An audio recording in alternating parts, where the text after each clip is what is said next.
All right, Ruthless fans, this is just a question of continuity here. I don't know if this was a writing goof on Tyler Perry's part or perhaps off screen Brian was able to do this, but during the episode this week, Proving Ground, Season 3, Episode 5, I mentioned this in my review, but I felt like it deserved its own quick little video. Brian was in a punishment trailer with Lacey and Oliver basically revealing like, hey, I'm FBI, and, this and that. Obviously, Oliver didn't want to talk to, the feds, but Lacey's like, look, after everything that's been going down, I'm going to sing like a canary. Here's everything I know about the compound, the recruitments, the cover-ups, the murders, everything. And Brian said that by tomorrow morning, this place should be swarming with, FBI. Obviously, no, that is not the case, given the fact that, number one, we all know that the Ruthless timeline is way, way, way, way behind the Oval. 2, didn't the sheriff say in episode 4 that he was somehow scrambling the phone calls, so every time Brian thought he was calling, the FBI and leaving messages and whatnot, they never went through, which seems to be completely odd given the fact that in season 2, I think we had 1 or 2 scenes where Brian either went to the FBI headquarters or he was on the phone with Mac. And neither time did Mac say something like, Brian, what took you so long to contact me or anything like that? Or, Mac, did you not get my messages? That never came up. So I'm thinking, and I think Ruthless TV said this best in her episode 5 review.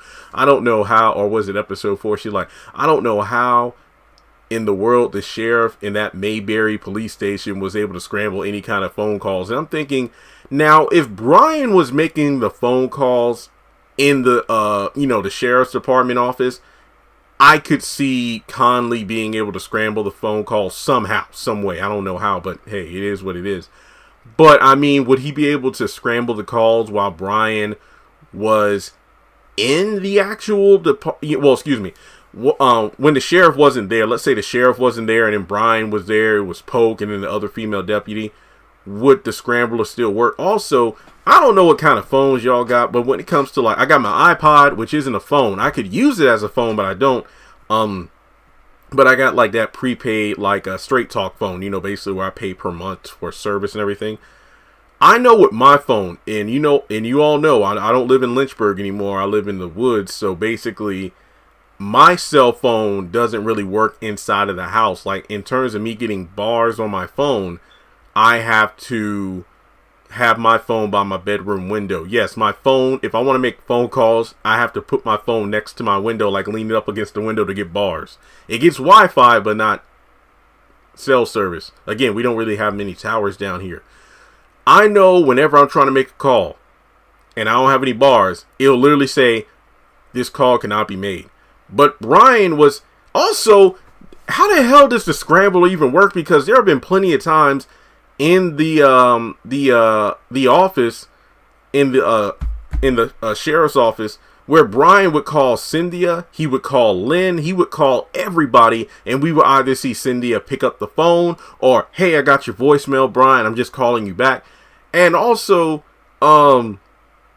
yeah, so the scrambler thing really doesn't make sense. I mean, if Brian was calling the FBI from his desk phone, I can't remember. See, we haven't spent as much time at the sheriff's office in a while, so I've literally forgotten if at his desk there's a old-fashioned corded phone or whatever, a phone on a cord. He would pick it up and make phone calls. If Brian made calls from his work phone, I could definitely see Conley being able to scramble it, because I could see him having eyes on Brian's phone records, and it's like, okay, well, he's making this phone call, let me scramble it, this or that.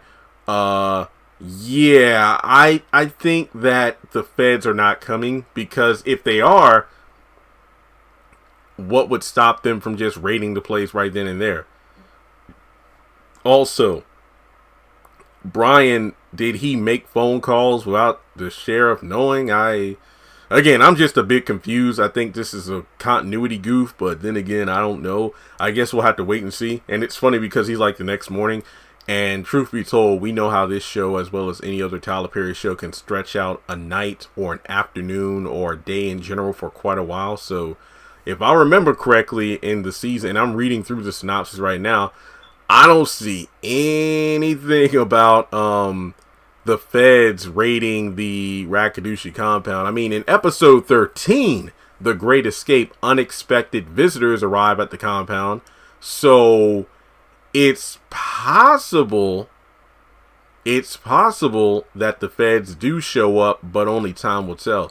Remember, Malcolm is supposed to show up at the compound somehow, and he's in the cooler, so I don't know. But then again, just Malcolm doesn't make sense, so we'll just have to wait and see. Well, yeah, do you think that Brian's, promise of, the cavalry coming to get him will happen next morning, or was he just blowing smoke?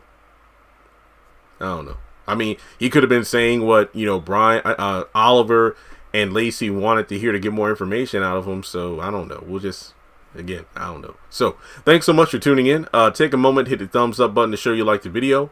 Follow me on social media. Links are in the description. Hit subscribe and hit that bell icon and select all. That way you don't miss out whenever I post content on the channel.